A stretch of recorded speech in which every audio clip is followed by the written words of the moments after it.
हाँ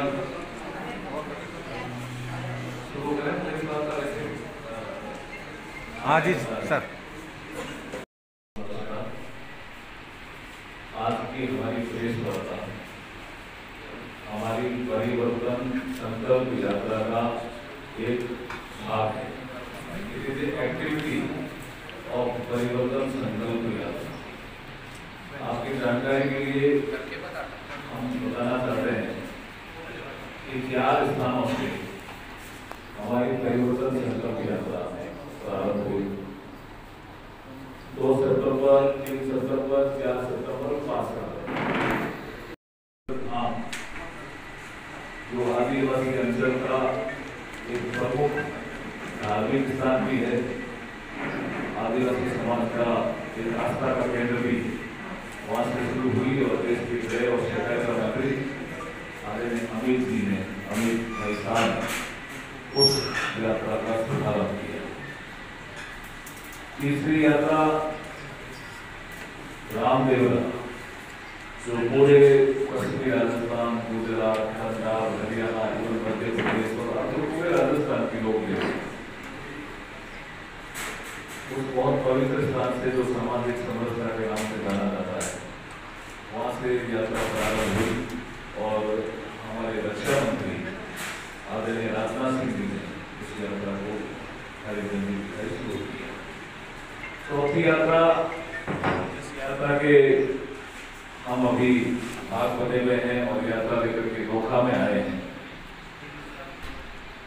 इस यात्रा की शुरुआत गोगाबेड़ी से हुई 5 तारीख को, और सड़क और परिवहन मंत्री, राष्ट्रीय राजमार्ग मंत्री आदरणीय नितिन गडकरी जी ने उस यात्रा का शुभारंभ किया। इस यात्रा के संयोजक और सह संयोजक भी पार्टी ने बनाए हैं, क्योंकि ये प्रेस वार्ता उसी यात्रा से जुड़ी हुई है। बाकी आपके प्रश्न होंगे, हम उनका जवाब जितनी हमारी क्षमता होगी उतना देंगे। तो CR चौधरी साहब बैठे हैं, ये हमारा जो गोगाबेड़ी से यात्रा शुरू हुई, इसके यात्रा के ये संयोजक है। जैसे पूर्व केंद्रीय मंत्री हैं, RPS के चेयरमैन रहे हैं, नागौर के माननीय सांसद भी थे। दूसरे इस यात्रा के सह संयोजक सरवण सिंह की पगड़ी, उसमें हमारे बाबा बालकनाथ जी ये जुड़े और रामलाल जी शर्मा भी जुड़े, कल यात्रा में थे। उनको अचानक कोई काम आ गया तो वो ये उस राजस्थान की एक ऐसी हमारी रणनीति यात्रा थी। फिर उस संभाग से जुड़ा हुआ कोई प्रदेश का पदाधिकारी होता है तो वो भी यात्रा से जुड़ते हैं, जैसे वासुदेव जी साहब ये दूर से हैं और इसी संभाग के प्रदेश के पदाधिकारी हैं, तो वो इस यात्रा से जुड़ते हैं। स्थानीय विधायक बिहारी जी बैठे हैं। तो ये एक विषय हम आपको बताना चाहते हैं कि इस परिवर्तन यात्रा में जबरदस्त जन समर्थन मिल रहा है और संकल्प को हम सिद्धि तक पहुंचाने के लिए ना रुकेंगे, ना थकेंगे, ना झुकेंगे, ना बिकेंगे और परिवर्तन करके ही दम लेंगे। ये संकल्प हम स्वागत पॉइंट जो हमारे होते हैं वहां लेते हैं, फिर स्वागत सभा होती है वहां लेते हैं, फिर जनसभा होती है वहां लेते हैं। 3 तरह की सभाएं हम आपको बता देते हैं। एक होता है स्वागत पॉइंट, 200 आदमी खड़े हैं, 300 आदमी खड़े हैं, वो हमारा स्वागत पॉइंट है, वो यात्रा के स्वागत के लिए खड़े रहते हैं। एक होती है स्वागत सभा, जिसमें 2000 के आसपास लोग रहते हैं, और एक होती है हमारी उस विधानसभा की जनसभा जो आपने कल मौका में देखी। उसमें हम 5000, 7000, कुछ यात्राओं में 10,000 लोग भी रहे, और जो यात्राएं प्रारंभ हुई उसमें करीब करीब 25,000, 30,000। तो कुछ कांग्रेस के लोग ऐसे झूठे आरोप लगा रहे हैं, आप फोटो देख सकते हैं। मैं 2 यात्राओं में जहाँ शुरू हुई, मैं गणेश धाम को बता सकता हूँ 30 और 35,000 के लिए लोग, रिपोर्ट भी ली जा सकती है। रामदेवरा में हम सभी लोग थे, गोगाबेड़ी ये थे, 20 से नीचे तो संख्या ही नहीं थी, तो बड़ी संख्या में यात्रा की शुरुआत होती है। और कल आपने लोका में सभा देखी है, सब लोग थे, आप सब लोग थे। तो यात्रा में जबरदस्त जन समर्थन मिल रहा है, भारतीय जनता पार्टी के लोग माहौल है। देश में जो एक राजनीति चल रही है, तो एक तो मुद्दा है देश में जो परिवारवाद, भ्रष्टाचार, तुष्टीकरण, इनका पोषण करते हैं। परिवारवाद से हमारा मतलब जो प्रधानमंत्री जी ने कई बार व्याख्या की, जैसे मुलायम सिंह समाजवादी पार्टी के अध्यक्ष, अब उस पार्टी को कंट्रोल करने वाले जो नए आए अखिलेश सिंह, वो परिवारवाद। ममता बनर्जी टीएमसी की सर्वे सर्वा, अब उस पार्टी को कोई कंट्रोल करेगा तो उसका भतीजा अभिषेक करेगा। अभी आप देखिए कांग्रेस पार्टी की सर्वे सर्वा आज की तारीख में सोनिया गांधी, अब गांधी के दो लड़के, एक लड़का राहुल गांधी और एक लड़की प्रियंका गांधी, ये कंट्रोल करेगी। ये एक बात परिवारवाद को आपको, जैसे कांग्रेस हमारे पे आरोप लगाते हैं कई बार कि वो भी एमपी है, उनका लड़का भी एमपी है, या वो भी एमपी है, उनका बेटा भी एमपी है। ये उस पार्टी को कंट्रोल कौन कर रहा है? वो है परिवारवाद। अब इस परिवारवाद की परिभाषा को भी कांग्रेस पार्टी ऐसे घुमा रही है, अरे ये नहीं परिवारवाद। अब आप देखिए क्या क्या पद में है श्रीमती प्रियंका गांधी, मुख्यमंत्री सारे कार्यक्रम छोड़ करके और उसके प्रोग्राम में जाता ही है परिवारवाद भाई।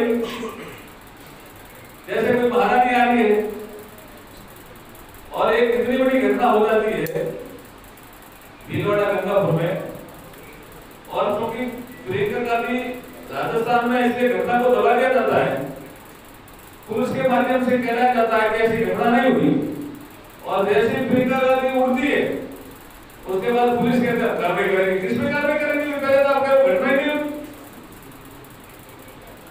ये परिवारवाद है। तो हमारी पार्टी परिवारवाद, भ्रष्टाचार और तुष्टीकरण। अब तुष्टीकरण की नीति के बारे में भी वो कहते हैं कि जी क्या तुष्टीकरण की तो निवेदन तो बीजेपी करती है। बीजेपी सबका साथ सबका विकास ये हमारा मंत्र है। तुष्टीकरण मैं बताता हूं कि आज 2-4-5 दिनों से बराबर वो देश की मीडिया, विदेश की मीडिया का एक इशू बना हुआ है कि सनातन धर्म को हम नष्ट करेंगे। इनके जो तथाकथित कमेडिया अलायंस है उसके गठबंधन ने बोला, और ये उसका समर्थन कर रहे हैं। ये तुष्टीकरण है, क्योंकि उनको एक पर्टिकुलर वर्ग का वोट चाहिए, तुष्टीकरण है। तो ये पॉलिसी को अपीसमेंट के लिए होना चाहिए। तो हमारा पूरा फोकस रहेगा इस 23 के चुनाव में भी और 24 के चुनाव में हम लड़ाई भ्रष्टाचार, परिवारवाद और तुष्टीकरण के विरुद्ध लड़े। ये हमारा मेन एजेंडा रहेगा। दूसरा, मैं संकल्प पत्र समिति का भी सहयोगी पार्टी ने मुझे बनाया है, तो हमारे कुछ सुझाव आते हैं, तो हम सुझाव पेश करने के बाद मीडिया से भी होगा कि आपके क्या सुझाव हो सकते हैं, कैसा राजस्थान होना चाहिए, जिसके बारे में जब बाबा बालकनाथ जी कह रहे थे रूल ऑफ लॉ स्थापित होगा, गुड गवर्नेंस देंगे, विकास के नए सोपान करेंगे, वन पीरियड डॉलर इकोनॉमी का राजस्थान बनाएंगे। ये कुछ हमारे सपने हो सकते हैं, सपने हम वही कह रहे हैं जो पूरा करें, और इस दृष्टि से हम सुझाव लेते हैं। आपके दोनों के भी कुछ विषय कल भी ध्यान में आए, अभी हम इस मीटिंग के बाद चर्चा करेंगे, जो होंगे तो जरूर लेंगे। मैं इस अवसर पर आपको इतना ही कहना चाहता हूँ कि पूरे प्रदेश में जबरदस्त वातावरण भारतीय जनता पार्टी के पक्ष में बना हुआ है। G20 के बाद तो उसमें खुशहाल है, सलाम करेगी, इसलिए प्रचंड बहुमत से बीजेपी का शासन आने वाला। अब आपके दो प्रश्न होंगे। देखिए, नरेंद्र मोदी जी की नीतियां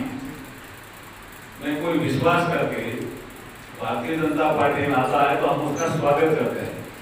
और निश्चित रूप से कोई बड़ा व्यक्तित्व है, बड़ा चेहरा जिसका जाना माना नाम हो, वो भारतीय जनता पार्टी में आता है तो भारतीय जनता पार्टी को ताकत मिलती है, इसमें कोई शक नहीं है। सर देवी सिंह पार्टी भी के साथ बात करें। सर, परिवर्तन यात्रा जो निकली है, भीड़ तो सभी कांग्रेस में भी होती है, बीजेपी में भी होती है, अन्य दलों में भी देखने को मिलती है, लेकिन आप किस आधार पर कह सकते हो कि इस बार भाजपा में रुझान देखने को मिल रहा है? नहीं, हम आधार ये कह रहे हैं कि हम करीब करीब पूरे राजस्थान में हमारा इस समय यात्रा में घूमना हुआ, जनता का माहौल पता चलता है ना, सामान्य आदमी का बाजार में घूमते हुए भी पता चलता है कि जबरदस्त माहौल है, कोई शक नहीं। पार्टी किसी के साथ गठबंधन के साथ चुनाव लड़ेगी या नहीं? ये विषय हमारे राष्ट्रीय नेतृत्व का है, अभी मैं इस नौका की प्रेस वार्ता में इस विषय को तर्क नहीं करना चाहता। सर, आप कानून मंत्री हैं, तो कानून के विषय में एक बात हो जाए कि आप नए कानून में जो अभी युवा लोग हैं नशे में ज़बरदस्त लपेट में आ रहे हैं, उसके प्रति आप क्या कानून में नया करने वाले हैं? देखिए, हमारे तीसरा सत्र जो लोकसभा का हुआ उसमें देश में बढ़ती हुई नशे की प्रवृत्ति, उसकी चुनौतियां और उसका समाधान, इस विषय पे जबरदस्त बहस हुई थी लोकसभा में पूरे दिन। और हमारे गृह और सहकारिता मंत्री जो अमित शाह जी ने, उन्होंने उसका जवाब दिया था। इस दिशा में हम चाहते हैं कि युवा शिक्षा के प्रति रुझान, स्किल डेवलपमेंट के प्रति रुझान, आईटी के प्रति रुझान, नए अनुसंधान के प्रति रुझान होना चाहिए। नशे की प्रवृत्ति ये युवाओं के लिए भी ठीक नहीं है, देश के लिए भी ठीक नहीं है, इसलिए सरकार की ये जरूर पहल है, राज्यों से कहा गया है, लेकिन हम कोई मॉडल लॉ भी समझ में ला सकते हैं। सर, पेड़ पौधों को गुरु जम्बेश्वर भगवान ने एक जीव का जो है होने का उन्होंने आज 500 साल पहले बता दिया। आपका संसदीय क्षेत्र है, गुरु जम्बेश्वर भगवान की जन्मस्थली और उनका एक प्रमुख धार्मिक स्थल है, और गुरु जम्बेश्वर भगवान के अनुयायी जो हैं वो लंबे समय से मांग कर रहे हैं कि 1972 का जो लचर कानून व्यवस्था है पर्यावरण संरक्षण की, क्या उसके ऊपर कुछ केंद्र सोचने का विचार कर रहा है? इसमें कुछ चीजें जो आप लोगों को सुझाव आए, देखिए मैं एक बात को क्लियर कर दूं कि ये मेरा सौभाग्य है कि मेरे संसदीय क्षेत्र में गुरु जम्बेश्वर भगवान का जन्म स्थान है, समाधि स्थल है, ये मेरा सौभाग्य है। और आज जो क्लाइमेट चेंज की जो बात होगी और कार्बन एमिशन को कम करने की बात होगी, तो सबसे ज्यादा गुरु जम्बेश्वर जी को याद किया जाता है कि कितना उनकी दूरदृष्टि नहीं होगी पर्यावरण के प्रति। और प्रधानमंत्री जी ने तो विश्व पटल पर कई मंचों से गुरुदेव को याद किया और नर्मदा देवी जी को याद किया, जो पेड़ों के लिए कट गए फिर पेड़ नहीं करने दिए। और जरूर इसमें आपके सुधार होंगे तो हम उसका याद ही क्या, लेकिन नहीं काम बहुत किए थे, इसमें काम बहुत किया। आप चाहे तो अलग क्या है, तो आप पर्सनल मीटिंग थी ना, हम तो एकजुट हैं, एकजुट होकर के चुनाव लड़ रहे हैं। पर्सनल मीटिंग थी, सीएम साहब भी थे और सचिन पायलट साहब भी थे। एक तरफ नारे लग रहे थे अशोक गहलोत जिंदाबाद, दूसरी तरफ भी नारे लग रहे थे उसी सभा में सचिन पायलट जिंदाबाद। एक मत है, एकजुट है, आपने सबने दिखाया ना। थैंक यू भाई साहब, बहुत बहुत धन्यवाद। संकल्प पत्र का पार्ट है ये, हमने आकांक्षा पेटी लगा रखी है, उसमें सुझाव आते हैं नोखा का प्रॉपर विकास हो। नोखा हमारे पूरे संसदीय क्षेत्र का बीकानेर के बाद सेकंड ऐसा बड़ा शहर है, ये मॉडल टाउन बने। और खाली ये टाउन ही नहीं है, नोखा के लोग उनके पूरे देश में दुनिया में मिलते हैं। नोखा तो अनोखा है, इसको कैसे हम विकास की दृष्टि में अनोखा बनाए, ये हमारा प्रयास रहेगा। उस प्रयास रहेगा, हर सेक्टर में रहेगा, एक सेक्टर नहीं है ना, मेडिकल सेक्टर भी है, एजुकेशन का सेक्टर भी है, प्रवासी आकर के यहाँ इन्वेस्टमेंट करें ये सेक्टर भी है, एक सेक्टर नहीं है ना, साफ सफाई का विषय भी है, बहुत से सेक्टर, सारे सेक्टर में लोकल को आगे रखें।